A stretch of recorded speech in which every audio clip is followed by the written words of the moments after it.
বলিউডের আলোচিত অভিনেত্রী নোরা ফাতেহি প্রায়ই আলোচনায় থাকেন তিনি। সংবাদের শিরোনাম হন নানা কারণে। এবার জানালেন ভিন্ন গল্প। বলিউডের প্রযোজকরা বিপদে পড়লেই নাকি তাকে ফোন করেন।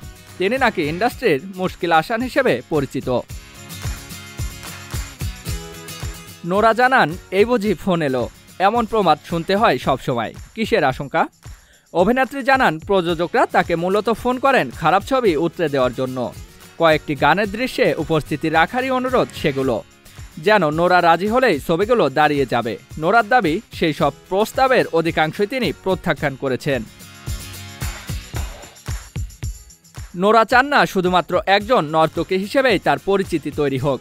আইটেম গান কিংবা বিশেষ এক ধরনের গানের সঙ্গেই শুধু নোরাকে নাচতে বলেন ছবি নির্মাতারা, যে ব্যাপারটা একেবারেই পছন্দ নয় তার। নোরার কথায় আমি যখন হ্যাঁ বলি, সেটার মানে নিজের পুরোটা দিয়ে দেব, তাই বুঝে শুনে রাজি হই। সম্প্রতি এক সাক্ষাৎকারে নোরা স্বীকার করেই নিলেন যে তার সঙ্গে কাজ করা কঠিন। পান থেকে চুন খসলে তার সমস্যা হয়, শর্তেরও যেন শেষ নেই। কিন্তু নোরার দাবি, অনেক স্বার্থত্যাগ করেছেন আগে, তাতে কিছু লাভ হয়নি, তাই এখন লাগামটা শক্ত করে ধরেছেন। নোরার কথায়, আমি নিজের সেরাটা দিই, মঞ্চে হোক বা ক্যামেরার সামনে এমন নিখুঁতভাবে কাজ করব যে কুটোটিও পড়ে থাকবে না, সবটা খেয়ে নেবে।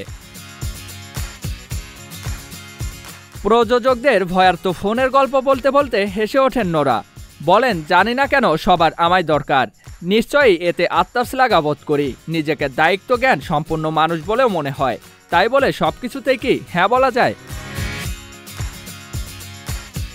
নোরা আরও বলেন, যদি 10টা গানের প্রস্তাব দেওয়া হয় আমি একটা হ্যাঁ করি, বড়জোর 2টো, কখনো কখনো সবগুলোই না করে দিই।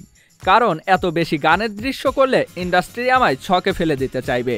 দৃষ্টিভঙ্গি বেশিরভাগই খুব সংকীর্ণ। দিলবার এবং গার্মির মতো গানে নোরার উপস্থিতি বিপুল জনপ্রিয় পেয়েছে। এছাড়া ভুজ দ্য প্রাইড অফ ইন্ডিয়া এবং স্ট্রিট ড্যান্সার 3D ছবিতে অভিনয় করেছেন নোরা। হাতে তার 4টি ছবি রয়েছে, যেগুলো মুক্তি পাবে খুব শিগগিরই, এমনটাই জানিয়েছেন অভিনেত্রী। জিয়াউল ইসলাম, মহাজন আইটি।